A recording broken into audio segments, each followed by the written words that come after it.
and welcome to the 20th BOH Cameronian Arts Awards on set. My name is Miriam, and joining me today are the nominees for Best Original Composition in the Music category. So we'll start with my far right with Caeleb from Love Rekindled, Melody from A Dash of Nature, Earth, Sky, and the Life Within, with the Caeleb Tee Symphonic Band, and together with her is Lawrence. Yes, also from the same production. So thank you so much for joining us, and congratulations on your nomination. Thank you. Thank you. So I'd like to begin with a slightly lighter question. Would you rather master every single musical instrument on earth, Western and traditional all included, or have the ability to compose hit songs effortlessly? Master all the instrument. Okay. That's why? Because if you master all the instrument, you can compose something that is like you can record it yourself. Yeah. Yeah, you don't have to hire so many musicians. Yes, actually, that's very smart. Very budget. Yeah. Budget friendly. Budget friendly. Yes. Yeah. Yeah, nice. And then you have the ability to like do so many things. Yeah. Yeah. So yeah. Yeah, it'll probably help with composing as well, right? Yeah. Yes. Melody, Caeleb. Definitely learning all kind of instruments because I compose music for expressing my thoughts. And if I could like just have the whole bunch of instruments inside my studio, I'll be not sleeping there. I will just go and play everyone, and then just experiment. I wish time could be forever. Yeah. That sounds like a very nice way to spend time. Yes. To be honest. Yeah. Yes. Caeleb, Yeah, I definitely share the same thought. You know, I think for me, I always envy people who can play instruments so well. So definitely that would be a dream to be able to play every instrument. Yeah. Nice. Yeah, multi-instrumentalists in the making. Just for like a fun question, how many instruments do you all play? Oh. That's a DAW count. So because I work inside a computer where you have computer sounds, and then they have they sell libraries of dozens of kind of instruments. Yeah. So that is my not really budget way, but I guess like that's your own live instruments kind of way. So wow. Yeah, that is what I like. Yeah, nice. Okay. And Caeleb, what's your training been like? I play piano, violin, guitar, but not really to a degree that I can perform most other instruments. Yeah. But just little knowledge of each. Yeah. Are you most comfortable with the piano? Piano, yes. Piano. And Lawrence, what about you? I specialize in flute, so I play flute, piccolo, alto flute. Nice. I play a little bit of clarinet. Okay. Yeah, but I don't. It's like I start from clarinet, and I decided to move on to flute because I prefer to play flute. It's not like I don't like clarinet, but I prefer to play. To listen and to play is a bit different. Yes. For me. Yes, I'm sure. Okay. Well, we'll talk a little bit more about your individual works. And to start, Caeleb, perhaps let me start with yours. Sure. In Love Rekindled, the piece is titled "Who Shall Separate Us from the Love of Christ," which is based off this chapter, Romans 8. Yeah. Can you tell us a little bit about what this passage means to you personally, how that inspired you to compose the work? Well, of course, this is a religious passage, and it comes with the religious connotation. And for me, because I share the same faith and belief, and definitely I share the same worldview to the message behind the text.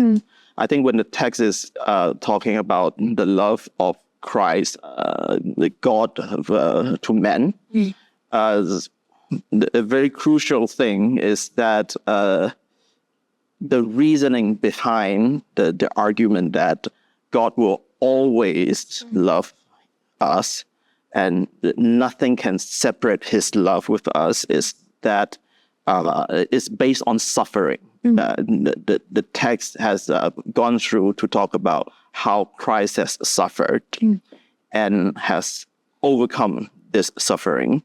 And therefore, when we suffer now, or we go through any hardship now, we can, in a way, we can understand that we are not alone, because there is a God who has been through the same thing, or even worse, and who still loves us as he has promised. I think that is a very powerful message beyond just a simple love or a simple blessing. So I really wanted to find a way to compose the music that resonate with this theme of overcoming suffering. Right. So I didn't want the music to be overly right. Right. Okay. As one might imagine a religious piece would be. To be all positive, almost like a propaganda, but in a very human way, that suffering is real, and that is we must go through it. But at the end of it, there's still this hope that there's a love there. So I think that is what inspired the idea of the piece. Perhaps could you, because when it comes to religious texts or pieces, compositions inspired by religious texts, there's often this understanding, worldview of sacred music, and it has to sound a particular way. So can you tell us a little bit about that? What changed, or how did you approach that process? Right. So for me, I grew up in church, and singing is a huge part of church service. And there's always a kind of impression that the music you sing in the church must be a certain way. Right? It can be too overly dramatic. Right? There's not a lot of place for expression to be done. Right? So just very unfortunately, like sacred music today, I think is a lot of times the least creative that is being composed or being made, because sacred music focus on a different kind of message that we thought that this is the way to express holiness, this is the way to express truth. But to me, it's not necessarily true, and I think the truth has to be from a very human perspective. If we understand the perspective of the deism, like from God, and we also must approach from the perspective of human. That only can build a relationship, and that is the point of art, right? So I do think that this art actually belongs. That religion can be a good medium for creative arts. It doesn't have to be always to be used for the purpose of just religious. It is always need to be a meaningful expression, right? Somehow. So I try to make it. I try to think of the music in a perspective of like a more artistic perspective. Yes. Thank you for sharing that, and especially how different. How I might say, like religion and different sections of this that make up life can be an artistic expression in its own right, and should be, I suppose. So when we come to melody, your work titled Ocean Odyssey. Now this, of course, there's nature and how you use nature to express art. Tell us a little bit about that process of composing this piece. Okay, so to me, my favorite nature is at the beach. Like I like to go to the beach, and as a city girl, it's very rare and very. It's always a good rare experience for me. It feels like a germ whenever I go to the beach. So the first thought, when they say the theme was nature, I just yes, this is. I should write something about the ocean. Nice. Yes. So thinking about ocean, fun fact, I guess, my first childhood movie that watched in the cinema, do you want to guess? Oh, no. Wait, was this Disney? Yes. Well, about ocean. Yeah, but then like it's only oh wait, oh yes,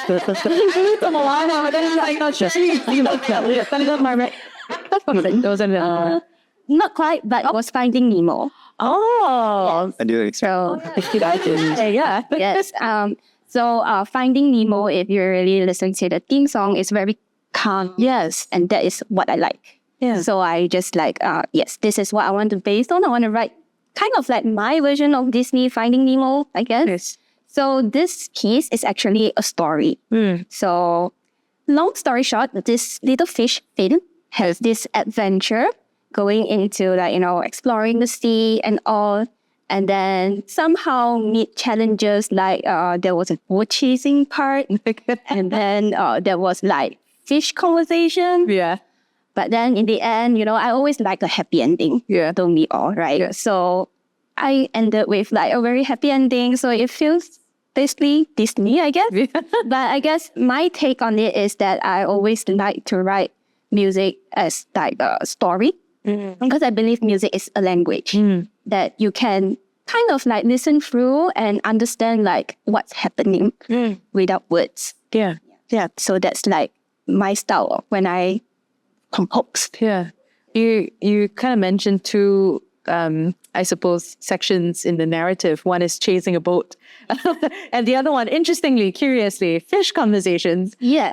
Can you tell me how you composed those parts, just as an example? Yeah. Okay, so imagine, I don't really know the terms of fishes. Yeah. But one thing I can remember is that pufferfish, where you just grow big. Yes. Right? So those, imagine that is like a lower sound. Ooh. Like the lower wind sound. Yeah. Yeah, so I wrote the line for that wind. So I actually wrote it for a bassoon. Okay. Yes. So then there's like little fishes, you can mimic by using the flutes. Yeah. So I have like I probably kind of like make the instruments into like different roles. Yeah. I guess different fishes. Yes. So they just conversation to each other, which that was I would say that why do I kind of explore this technique is that I like movies. Right, as I said, I watched from Finding Nemo, and I think instead of using words like conversations, it's very interesting to use just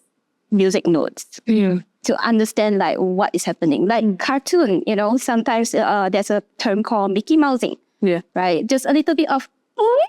Okay. People know that it's like something curious, right? So I like to use this kind of technique inside my compositions. Yeah. Do you think that musical techniques, and please, Lawrence, Caeleb, feel free to jump in on this. Do you feel like musical notes and techniques are able to adequately, if not more, express poetry and emotions? Music is vibration. So yeah, it's in a way it's very physical. Yeah, well, for me, I work with text a lot. Yeah, I even believe that music has the power to express beyond text, like anything that text couldn't express. If not, we wouldn't need music. We just read the text, right? So, so it's just like magic. Yeah. Yeah, I love it. Yeah. Yeah. So would you share? For me, imagine when you're watching a movie or playing a game without the music. Yeah. Although you can hear words, you can see visuals, but music is like I would say like a background, but it plays a very important role. There is no one moment of silence since you are born, because when you are a baby, you can always hear like when you are still in the womb, you can still hear the mother's heartbeat. Yes. And how the blood moves around, kind of. And if you are put in a very enclosed space and with soundproof and all, and you can still hear your own heartbeat. Yeah. Yeah, even if you like shut your ear. Yeah. Yeah. Do you think that music should always tell a story, or should it be isolated from this greater narrative, I suppose? Music can be a game. it can be something you use for something like for education, for sound healing. It's I don't want to use the word medical, but it helps a little bit. With our like well-being. It can also tell a story. So if you are going to a sound healing session, so it doesn't have to be a story. So I want to like write something that represents the nighttime, where it's when it's dark and we cannot see so much in the night forest, but some of the animals actually have much different perspective. Because they have like night vision and stuff. So these things inspire the music. Do you believe that the way people experience your art can inspire them to think differently about the world? I would say that definitely yes, because I have so much composers I look after too, like the most famous Hans Zimmer, John Williams. And my specific one that I like is John Powell, the one who composed How to Train Your Dragon. So as you can see, I really love fairy tale stuff. So definitely got inspired by them. So, and definitely can open up the world. Like, honestly, I don't understand, like, let's say we take the movie How to Train a Dragon, medieval times. I never been into medieval times. I don't understand. But just through his composition, you can kind of feel like what was happening back then, right? So definitely, you know, music is so powerful. It conveys the language, it conveys history, physical, mental also, you know, it can be therapy. So definitely a very loud voice for music. Thank you. Caeleb, Lawrence, any thoughts on that? If it helps to serve a particular purpose, sure. But for my case, it usually doesn't help much, right? It's not like these type of music will be like suitable in the church service, and I never intended it to function that way. I want to do it because this is the right thing to express. And to express, as all of us composers know, that it is very crucial for us to express. Like not only us, it's like every human being is part of us to be expressive. And I think that is good enough. That should be the reason. I don't think we should care how people respond to it. I accept it. It doesn't. In another perspective, Caeleb, your music is like it gets people to think. And So I think that's also like good art should like disturb the mind. Nice, disturb the mind. Yes. I would say music is always relatable. I wouldn't say you need to cater to a certain audience. Because if you want to write music, you should do it for yourself. Has there been a moment in your artistic journey where you've looked at your composition and gone, I don't know about this? We did it. I think we all do. We got so many. I think all the time. Let's go with that. Okay, but of oceans it is. I would say because I use my computer to write the music. Definitely over 50 gigs, I guess. I don't know. It's definitely when you write something, and for me, I would say it's not a bad thing, but I do sometimes have composer, what do you call it? Block? Like composer. But usually I will always just, just go out and just stuck in your own room and do write. You don't imagine composer just go into the room, write, and come out. I never. So definitely for me, that writing composer's blog, I just go out and get inspired, or listen to other music and get inspired, and then I guess that's how versions by versions came. And all part of the process. Yes. Caeleb, Lawrence, do you have a similar similar approach? Just go out. Just go out. You have to have input and output. Not just output all the time. for me, it takes a long time to absorb a certain idea. Maybe I would start with motive. Yeah. And then like a phrase of harmony. Yeah. But I couldn't write it down first. And maybe it'd take weeks, or maybe it would take months. But once I play with it enough, I think it will slowly come to me. Yeah. But that being said, I still trash a lot of things. Yeah, so not everything, you know, we're not satisfied with everything. Yeah. But those who stuck, I think deadline really helps. Yeah. So when there's a deadline, there's a commission. Yeah. And so we have to force something out. I'm sure you guys can relate, right? Yes. Yeah. Then we have to do it. Yeah. Yeah. Deadlines work. Yeah. Sometimes. For me, it does. Painful as it is. Yes. Oh, well, thank you so much for joining us in this conversation. Congratulations again on your nomination. Thank you very much. We wish you all the very best in future projects. Thank you. And thank you so much for being with us. We'll see you next time.